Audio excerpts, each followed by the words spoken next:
Bismillahirrahmanirrahim. Assalamualaikum warahmatullahi wabarakatuh.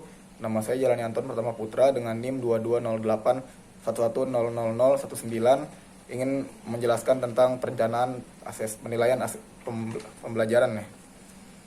Yang pertama, pengertiannya dulu, yaitu ini merupakan tahap awal dalam melakukan proses penilaian, yaitu menyusun rencana terkait waktu pelaksanaan penilaian, metode yang digunakan, instrumen yang digunakan, tujuan dari penilaian tersebut, serta evaluasinya.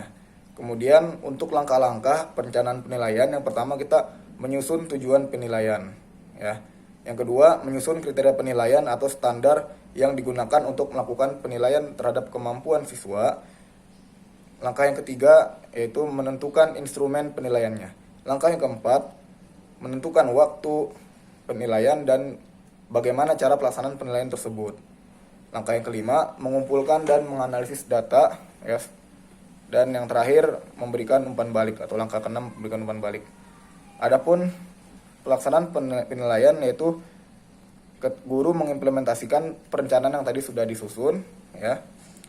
Yang terdiri dari langkah-langkahnya. Yang pertama, melakukan persiapan instrumen penilaian, ya. Yang kedua, mengenalkan instrumen penilaian terhadap siswa, ya. Yang ketiga, mengatur ruang dan waktu pelaksanaan penilaian. Yang langkah keempat, melakukan pengawasan dan monitoring ketika siswa melakukan penilaian, ya. Langkah kelima, pengumpulan instrumen yang tadi sudah dikerjakan oleh siswa atau sudah dilakukan kepada siswa. Yang keenam, datanya diolah, ya, pengolahan data. Dan yang terakhir itu evaluasi proses penilaian. Nah, setelah itu ada tahapan analisis hasil pembelajaran, yaitu kegiatan mengevaluasi data pembelajaran siswa dengan tujuan untuk memahami tingkat keberhasilan belajar siswa.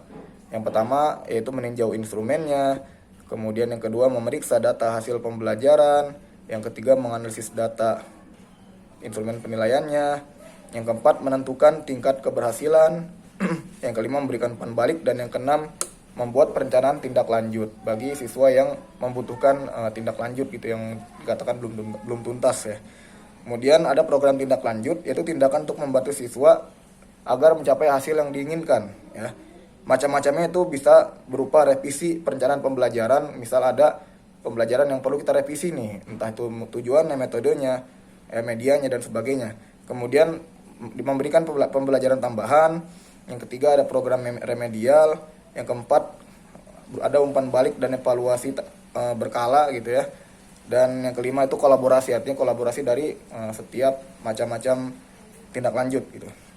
Kemudian ada tahapan pelaporan hasil penilaian. Sebagai guru kita kan melaporkan, ya, hasil penilaiannya baik itu kepada kepala sekolah maupun kepada orang tua, ya. Langkah-langkahnya itu seperti menganalisis hasil penilaian, menyusun laporan, kemudian menyampaikan laporan dan memberikan umpan balik. Kemudian yang terakhir ada validitas dalam asesmen pembelajaran, yaitu terkait mengukur valid atau tidaknya instrumen asesmen pembelajaran, yang terdiri dari ada validitas isi, ya, terus ada validitas konstruk, validitas kriteria, dan validitas teori. Terima kasih.